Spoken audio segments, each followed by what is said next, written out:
Couper une bande de polyphane de 111,40 cm sur une hauteur de 20 cm.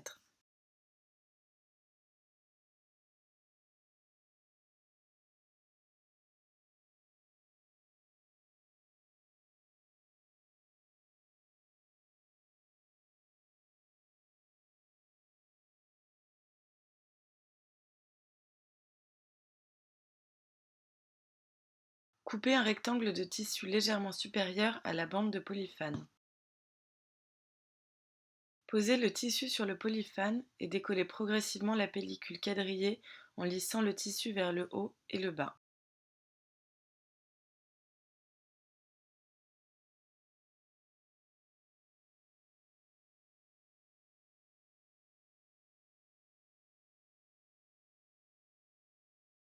Coupez le surplus de tissu autour du polyphane, sauf sur l'un des deux côtés verticaux.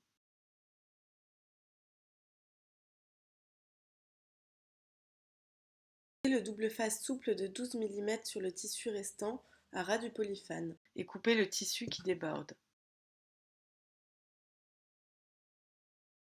Enlevez la pellicule de protection du double face et rabattre le tissu à l'intérieur du polyphane. Posez le double face fort de 12 mm sur le rabat de tissu afin de pouvoir plus tard fermer l'abat-jour.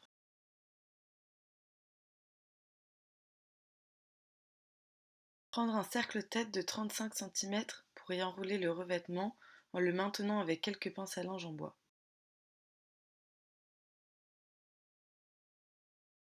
Retournez l'abat-jour avec précaution et positionnez le cercle nu de 35 cm.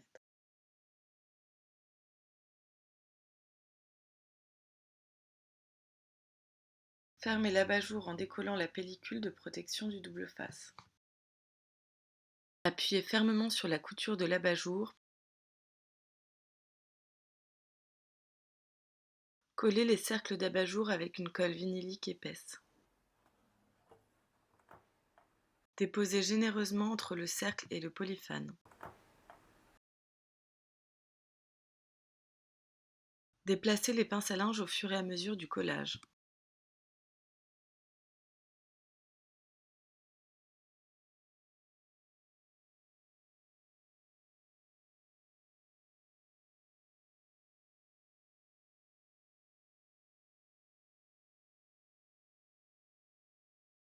Enlevez les pinces à linge et coupez le surplus de polyphane qui dépasse des cercles si nécessaire.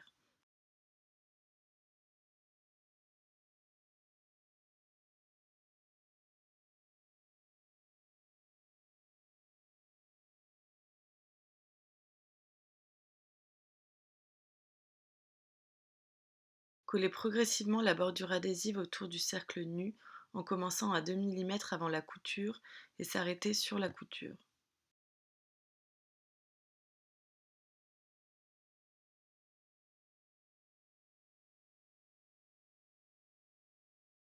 Rabattre la bordure avec l'ongle à l'intérieur en l'enroulant autour du cercle. Pour le cercle-tête, c'est la même opération, mais faire une entaille au niveau de chacune des 3 barres pour rabattre de chaque côté.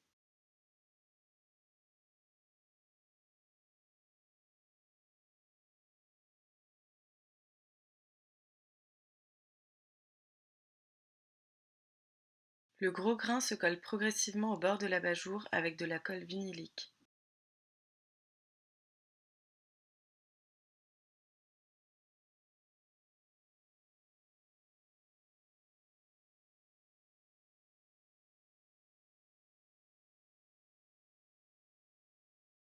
Les abat-jours cylindriques peuvent être réalisés en tissu ou en papier, d'un seul morceau ou en bandes collées les unes à côté des autres.